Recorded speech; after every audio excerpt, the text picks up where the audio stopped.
Hello and welcome to Sci-Fi-Night. I'm your host, Sebastian Vendel Martinez, and this is kind of a new little segment that I'm calling Tipsy Talk.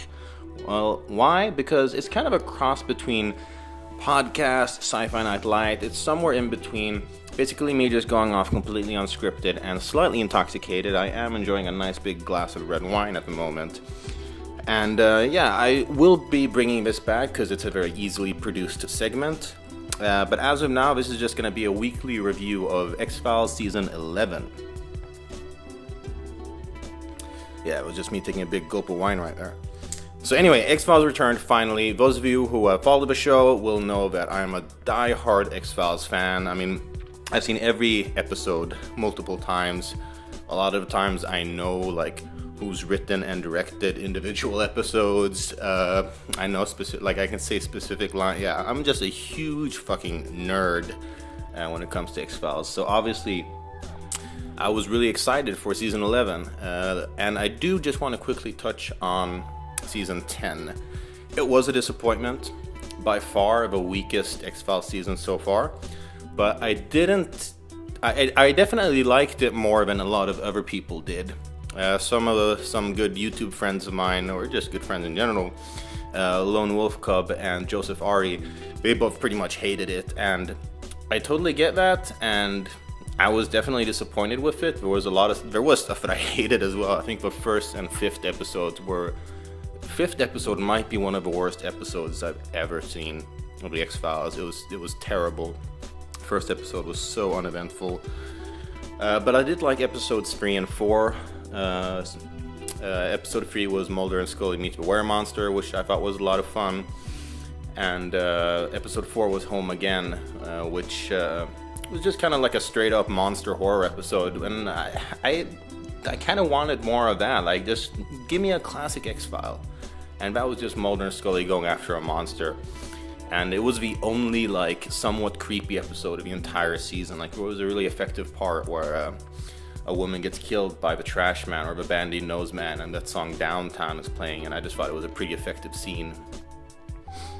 But it ended on a cliffhanger. Scully and Mulder on a bridge, Mulder dying of some alien disease, and then these aliens show up, and that's boom, cliffhanger. So when season 11 started up again, it starts off kind of weird. We start off with Chris Carter politics. Let's just present it really quickly. So season 11, episode 1, My Struggle Part 3. Written and directed by Chris Carter, series creator, and I guess you could say the George Lucas of the X-Files, because he is the one who created it, but he's produced so much of the worst stuff of the X-Files as of late. And written and directed by Chris Carter, and it starts off pretty rocky. I wasn't really digging it initially because it's always Chris Carter politics. I get it, okay? Putin, Trump, I'm pretty happy with not having the X-Files being too much in our world. I like X-Files kind of being its own sort of parallel version of Earth. One thing that I did like, though, was that they touched on the moon landing in the season opener. It's something because, obviously, it's one of the biggest conspiracies in the world, still is till this day. And it was nice to see them touch on that, having the cigarette smoking man being there. Then we'll get to a classic title, and oh snap, we've got a new title. Usually it always says The Truth Is Out There. Now it was I Want to Believe and I Want to Lie. And we continue with, basically, things have changed. What we saw at the end of season 10 is actually the future. So basically it was Scully's vision of the future.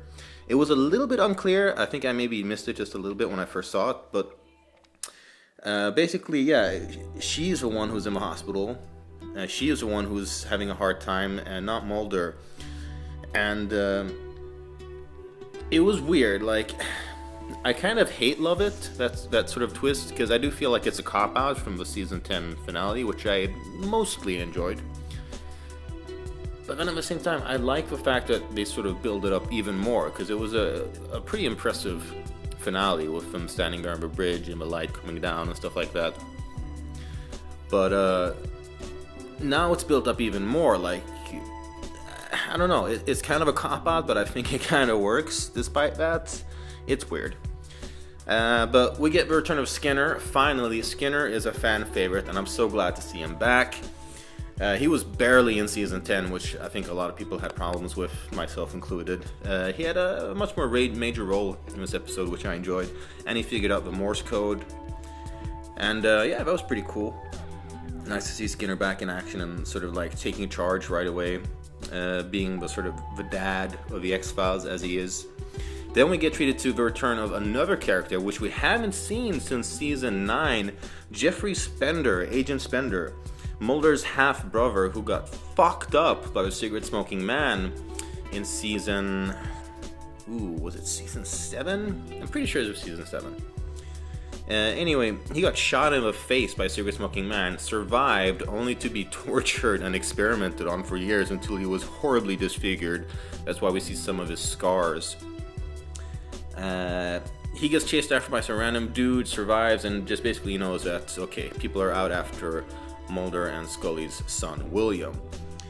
We then hop over to the villain, the big devil of the show, cigarette-smoking man, who has now joined forces with a former X-Files agent, Agent Monica Reyes, who we actually saw this at the end of season 10. And some people are pretty upset about this, having like an X-Files character join the cigarette-smoking man. But I'm just gonna, full disclosure, I dig it. I'm down with it, because I never really liked Agent Reyes that much. Like, there were some episodes that I did like. I think the Audrey Polly was a pretty solid episode in episode 9, and I liked her creativity in the episode Scary Monsters, and there was some stuff with her that worked, but just in general, it's just not too much personality, and I don't know, I kind of like her more as a villain than I do as a heroine. Even though Annabeth Gish, the actress, actually went out on Twitter and questioned like, what do you mean villain? Just wait and see. So things might change, but overall, I actually like the fact that she's working with a cigarette-smoking man. It changes stuff up in a welcome way for me. This was, however, a very clearly Chris Carter written episode, because there's just a lot of over-explaining and exposition and exaggeration that I'm just not really down with. I mean, I felt that, like I said before, all the weakest episodes of season 10 were Chris Carter episodes. And why? Because they just weren't well written. Like, everything was over the top and exaggerated and just too much. Like the new agents, Miller and Einstein.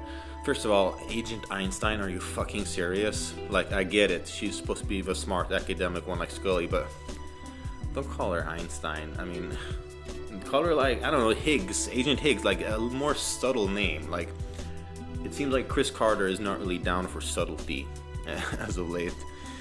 But yeah, basically Mulder gets followed from the hospital after Scully comes back from her seizure coma thing and tells him that the people are out after their son. Mulder gets followed by some random thug, and it's actually a pretty good fake out that I like. Like, the scenes are cuts that you think that Mulder is heading towards a cigarette-smoking man, but it turns out he's heading towards this new, I guess, antagonist, whose name we don't know yet, who's also a former member of the Syndicate, who is feuding with the cigarette-smoking man. And this is also something, like, I feel like the villains so far have been pretty okay handled. Like, I like the fact of, like, different factions of a former Syndicate, sort of, they each have their own plan for, I guess, world domination. I remember kind of like feuding with each other, kind of like you see like with drug cartels in Mexico. Like, once we pulled away all the big top bosses, we got to see all of these splinter factions sort of branch off and fight against each other for supremacy, and that's kind of what we're seeing here with the Syndicate, which was destroyed in season 5. And yeah, it's interesting enough for me. Like, I was rolling with it.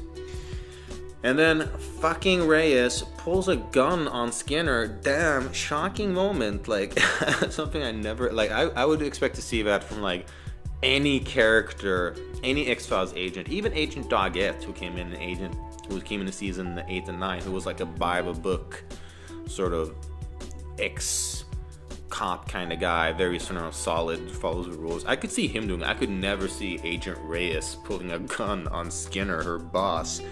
But again, I kind of dug it. And that's where we get to all the twists and turns. Like, that's where the exposition went from being boring to just being really exciting. I was actually really getting into the stuff about, like, this other syndicate character trying to colonize space, and he wants Mulder to kill cigarette smoking man, and I don't know, like I was down with it, with most of the twists and turns in terms of plot. And poor Scully, she just takes a beating this entire episode. It starts out with her having a seizure, going to a hospital, and she gets out, drives out of there. First thing that happens is she gets into a car accident and she gets taken back to the hospital. Once she's finally there, the thug that Mulder was chasing starts strangling her to death, up until Mulder goes straight up Oz and shanks the fuck out of him, slices his throat open, the blood is dripping down on Scully's face, and I dug that, like, because usually you see the bloodier episodes are almost always, like 99% of the time, the bloody episodes are the Monster of the Week episodes, the standalone episodes. The mythology episodes are usually a bit more sort of clean cut and not as gory. And it was nice to see just like straight up murder, like Mulder just straight up murdering a dude on screen. That was pretty cool.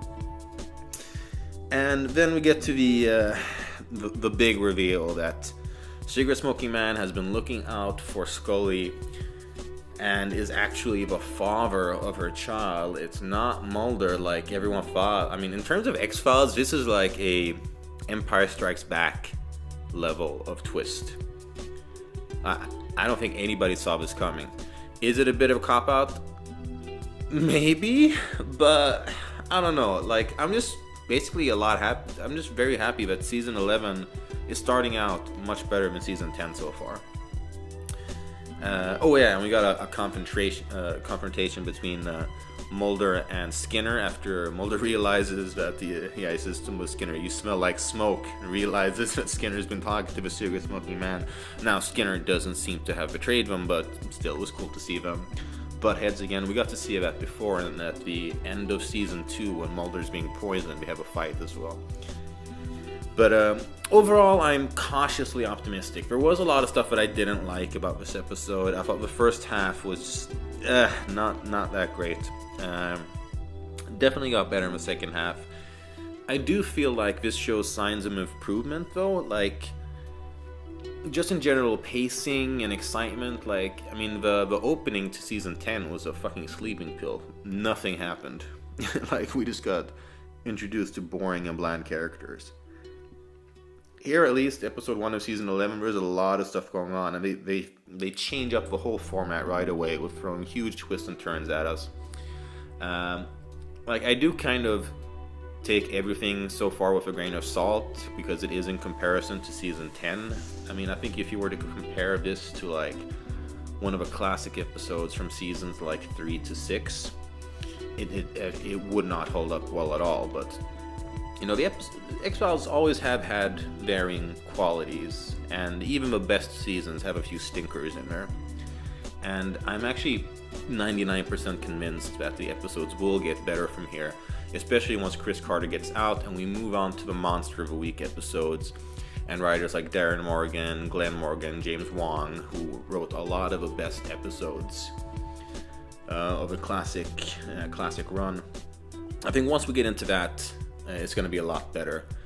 I am looking forward to episode 5, which I read up a little bit on, which is going to be about some kind of monster. There's also some kind of killer doppelganger episode that's going to be coming up. I'm not sure if that's the next one or episode 3. But overall, review of season 11, episode 1. I enjoyed it. I definitely enjoyed it. It was exciting. I am a very forgiving X-Files fan. I'll admit that.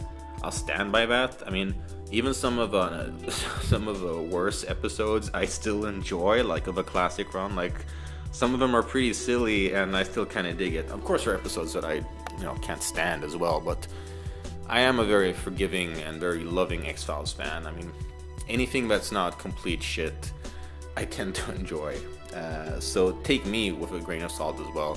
But I'm being honest. I did enjoy it. There was a lot of stuff that I didn't like, and I'm glad that Chris Carter will not be writing the dialogue for a lot of the upcoming episodes, because like the Mulder thought bubble stuff I thought was just so bad. Like when he's following this guy to what we think is a cigarette smoking man, and we hear his thoughts, and it's just like, nobody thinks like that. it was written in such an artificial, like, expositionary way, and I didn't like it at all.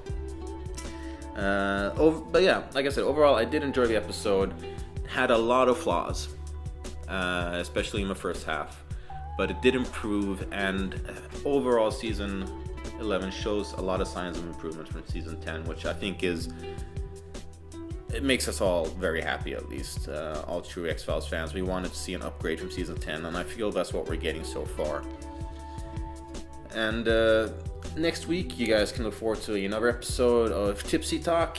I'm not sure if I'll have time for another video before then, but I do have a Sci-Fi-Night light episode written and planned about some Russian and East European sci-fi, which is going to be a lot of fun. I've always been a fan of East European sci-fi books and film. I mean, Tarkovsky, fucking amazing director. But so yeah, I've really been looking forward to getting more Eastern with sci-fi, and hopefully I'll have time for that before the next Tipsy Talk. If not, it'll be after that. But let me know what you guys thought about the X-Files Season 11 Episode 1, My Struggle Part 3, in the comments below. You love it, you hate it, somewhere like me, somewhere in between, where you're cautiously optimistic, aware of the flaws, but looking forward to the potential. I don't know, hopefully that's it. But either way, let me know what you guys think in the comments below. And yeah, I'll catch you guys next time. And the truth is and always will be out there.